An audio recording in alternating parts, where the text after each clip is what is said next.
1522 August 4ರಂದು ರಾಜಸ್ಥಾನದ ಚಿತ್ತೋಡದಲ್ಲಿ ಮಹಾರಾಣಾ ಉದಯ್ ಸಿಂಗ್ ಜನಿಸಿದರು. ಅವರು ಮೇವಾಡ ರಾಜವಂಶದ 53ನೇ ರಾಜರಾಗಿದ್ದರು. ಮಹಾರಾಣಾ ಉದಯ್ ಸಿಂಗ್ ರಾಜ ರಾಣಾ ಸಂಗ ಮತ್ತು ರಾಣಿ ಕರ್ಣಾವತಿಯವರ ಪುತ್ರರಾಗಿದ್ದರು. ರಾಣಾ ಉದಯ್ ಸಿಂಗ್ ಅವರನ್ನು ಉದಯಪುರದ ಸ್ಥಾಪಕರಾಗಿ ಗುರುತಿಸಲಾಗುತ್ತದೆ.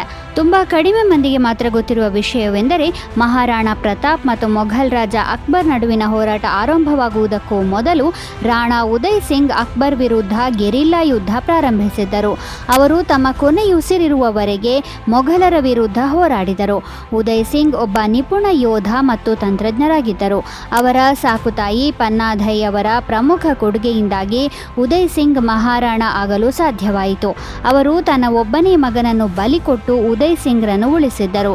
ಮಹಾರಾಣ ಉದಯ್ ಸಿಂಗ್ 1572 ಫೆಬ್ರವರಿ 28ರಂದು ಕೊನೆಯುಸಿರೆಳೆದರು. ಅದರ ನಂತರ ಅವರ ಮಗ ಮಹಾರಾಣಾ ಪ್ರತಾಪ್ ಮೇವಾರದ ಸಿಂಹಾಸನವೇರಿದರು. 1956 ಆಗಸ್ಟ್ 4ರಂದು ಭಾರತದ ಮೊದಲ ನ್ಯೂಕ್ಲಿಯರ್ ರಿಯಾಕ್ಟರ್ ಪ್ರಾರಂಭವಾಯಿತು. ಈ ರಿಯಾಕ್ಟರ್ಗೆ ಅಪ್ಸರಾ ಎಂದು ಹೆಸರಿಸಲಾಗಿತ್ತು. ಅಪ್ಸರಾ ಭಾರತ ಮಾತ್ರವಲ್ಲದೆ ಏಷ್ಯಾದ ಮೊದಲ ನ್ಯೂಕ್ಲಿಯರ್ ರಿಯಾಕ್ಟರ್ ಆಗಿತ್ತು.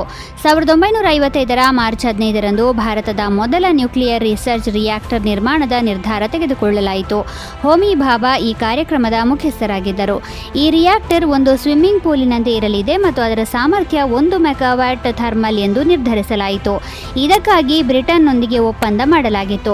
ಬ್ರಿಟನ್ ರಿಯಾಕ್ಟರ್ಗೆ ಅಗತ್ಯವಿದ್ದ ಯುರೇನಿಯಂ ಸರಬರಾಜು ಮಾಡಿತ್ತು. ದೇಶಾದ್ಯಂತದ ಎಲ್ಲ ವಿಜ್ಞಾನಿಗಳು ದಿನರಾತ್ರಿ ಶ್ರಮಿಸಿ ಕೇವಲ 15 ತಿಂಗಳಲ್ಲಿ ರಿಯಾಕ್ಟರ್ನ ಕಾರ್ಯವನ್ನು ಪೂರ್ಣಗೊಳಿಸಿದರು. 1956ರಲ್ಲಿ ಈ ದಿನವೇ ರಿಯಾಕ್ಟರ್ ಪ್ರಾರಂಭವಾಯಿತು. ಮುಂದಿನ ಹಲವು ದಶಕಗಳವರೆಗೆ ರಿಯಾಕ್ಟರ್ ಅನ್ನು ಅಣುಶಕ್ತಿ ಸಂಶೋಧನೆಗಾಗಿ ಬಳಸಲಾಯಿತು. 2009ರಲ್ಲಿ ನಿರ್ವಹಣೆಗಾಗಿ ಮುಚ್ಚಲ್ಪಟ್ಟಿತ್ತು. 2018ರಲ್ಲಿ ಅದನ್ನು ಮರುಪ್ರಾರಂಭಿಸಲಾಯಿತು. ಕಿಶೋರ್ ಕುಮಾರ್ ಅವರು 1929 ಆಗಸ್ಟ್ 4ರಂದು ಮಧ್ಯಪ್ರದೇಶದ ಖಂಡ್ವಾದಲ್ಲಿ ಜನಿಸಿದರು. ಅವರ ನಿಜವಾದ ಹೆಸರು ಆಭಾಸ್ ಕುಮಾರ್ ಗಾಂಗುಲಿ. ಅವರು ಭಾರತೀಯ ಚಲನಚಿತ್ರರಂಗದ ಅತ್ಯಂತ ಪ್ರತಿಷ್ಠಿತ ಗಾಯಕ ಹಾಗೂ ನಟರಲ್ಲೊಬ್ಬರು.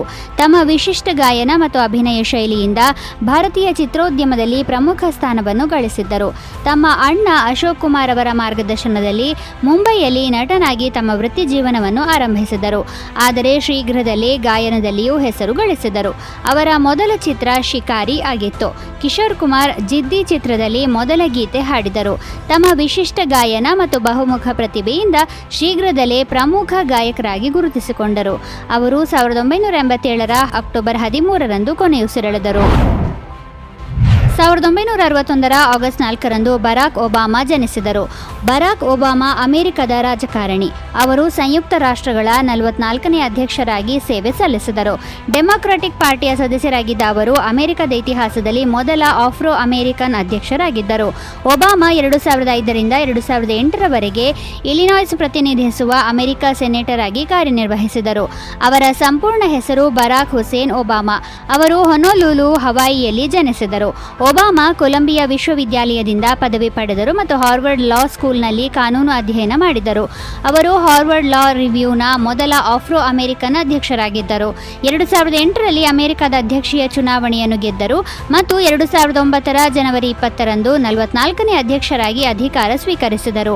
2012ರಲ್ಲಿ ಮರು ಚುನಾವಣೆ ಗೆದ್ದರು ಮತ್ತು 2017ರ ಜನವರಿ 20ರವರೆಗೆ ಈ ಸ್ಥಾನದಲ್ಲಿ ಸೇವೆ ಸಲ್ಲಿಸಿದರು. ಒಬಾಮಾ ಆಡಳಿತವು ಹಲವಾರು ಪ್ರಮುಖ ಘಟನೆಗಳಿಗೆ ಹೆಸರುವಾಸಿಯಾಗಿದೆ. ಇದರಲ್ಲಿ ಒಸಾಮಾ ಬಿನ್ ಲ್ಯಾಡನ್ ಅಂತ್ಯ, ಆರೋಗ್ಯ ಸೇವಾ ಸುಧಾರಣೆ ಮತ್ತು ಆರ್ಥಿಕ ಸುಧಾರಣೆಗಳು ಸೇರಿವೆ. ಅವರ ಪತ್ನಿ ಮಿಶೆಲ್ ಒಬಾಮಾ ಕೂಡ ಪ್ರಮುಖ ಸಾರ್ವಜನಿಕ ವ್ಯಕ್ತಿ. ಮಾಲಿಯಾ ಮತ್ತು ಸಾಶಾ ಅವರ ಇಬ್ಬರು ಪುತ್ರಿಯರು. 2007 ಆಗಸ್ಟ್ 4ರಂದು ಫೀನಿಕ್ಸ್ ಬಾಹ್ಯಾಕಾಶ ನೌಕೆ ಉಡಾವಣೆ ಮಾಡಲಾಗಿತ್ತು. ಇದು ನಾಸಾದ ಒಂದು ಮಿಷನ್ ಆಗಿದ್ದು ಮಂಗಳನ ಉತ್ತರ ಧ್ರುವೀಯ ಪ್ರದೇಶದ ಅಧ್ಯಯನಕ್ಕಾಗಿ ಕಳುಹಿಸಲಾಯಿತು. ಮಂಗಳ ಗ್ರಹದ ಮೇಲ್ಮೈ ಮತ್ತು ಉಪಮೇಲ್ಮೈಯಲ್ಲಿ ನೀರು ಮತ್ತು ಮಂಜುಗಡ್ಡೆಯ ಉಪಸ್ಥಿತಿಯನ್ನು ಕಂಡುಹಿಡಿಯುವುದು ಫೀನಿಕ್ಸ್ನ ಮುಖ್ಯ ಉದ್ದೇಶವಾಗಿತ್ತು. ಫೀನಿಕ್ಸ್ 2007 ಆಗಸ್ಟ್ 4ರಂದು ಫ್ಲೋರಿಡಾದ ಕೇಪ್ ಕ್ಯಾನ್ವೆರಲ್ ಏರ್ ಫೋರ್ಸ್ ಸ್ಟೇಷನ್ನಿಂದ ಪ್ರಾರಂಭವಾಯಿತು. ಅದೇ ಸಮಯದಲ್ಲಿ 2008 ಮೇ 25ರಂದು ಅದು ಮಂಗಳನ ಮೇಲ್ಮೈಯಲ್ಲಿ ಯಶಸ್ವಿಯಾಗಿ ಇಳಿಯಿತು. ಮಂಗಳ ಗ್ರಹದ ಮೇಲ್ಮೈಯಲ್ಲಿ ಮಂಜುಗಡ್ಡೆಯ ಉಪಸ್ಥಿತಿಯನ್ನು ಫೀನಿಕ್ಸ್ ದೃಢಪಡಿಸಿತು. ಅದರ ರೋಬೋಟಿಕ್ ತೋಳು ಮಣ್ಣಿನ ಕೆಳಗಡೆ ಮಂಜುಗಡ್ಡೆಯ ಪದರವನ್ನು ತೆರೆದು ಮಂಗಳ ಗ್ರಹದಲ್ಲಿ ನೀರಿನ ಮಂಜುಗಡ್ಡೆ ಇದೆ ಎಂದು ಸಾಬೀತುಪಡಿಸಿತು. ಇದು ಮಂಗಳನ ಮಣ್ಣಿನಲ್ಲಿ ಪರ್ಕ್ಲೋರೇಟ್ಸ್ ಎಂಬ ರಾಸಾಯನಿಕಗಳ ಉಪಸ್ಥಿತಿಯನ್ನು ಕಂಡುಹಿಡಿದಿತ್ತು.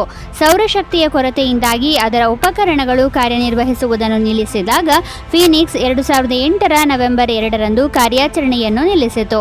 ಆದಾಗ್ಯೂ ಇದು ಸಂಗ್ರಹಿಸಿದ ಮಾಹಿತಿಯು ವಿಜ್ಞಾನಿಗಳಿಗೆ ಮಂಗಳನ ಬಗ್ಗೆ ಆಳವಾದ ಮಾಹಿತಿಯನ್ನು ಒದಗಿಸಿತ್ತು.